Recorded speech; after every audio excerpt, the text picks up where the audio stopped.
एक वृद्ध भिक्षु और एक युवा भिक्षु दोनों नदी किनारे से चले जा रहे थे। तभी उन्होंने देखा कि एक युवती नदी में डूब रही है और बचाओ बचाओ के लिए आवाज दे रही है। युवा भिक्षु तुरंत नदी में कूदा और युवती को नदी से बाहर निकाल लाया। इस तरह से उसने उस युवती को बचा लिया। इतने में वृद्ध भिक्षु गर्म हो गए। अरे, तुमने उस महिला को छू लिया।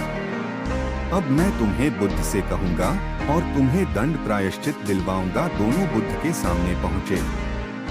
वृद्ध भिक्षु ने कहा, भंते, इसको दंड मिलना चाहिए। बुद्ध ने पूछा, क्यों?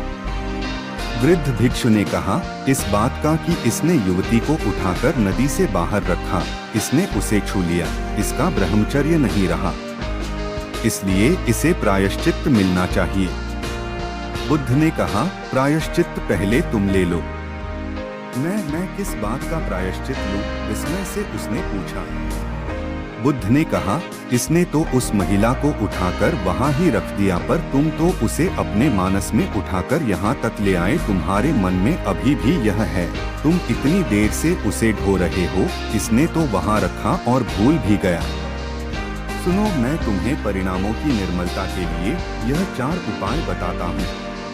1. हमेशा मन को स्वस्थ रखना, दूसरों के बारे में विकृत नहीं करना।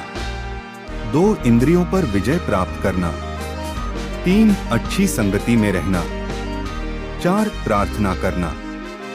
यह कहानी कैसी लगी दोस्तों? इसे लाइक और प्यारा सा कमेंट करें और ऐसी ही दिलचस्प कहानी के लिए हमारे चैनल को सब्सक्राइब कर ले। धन्यवाद।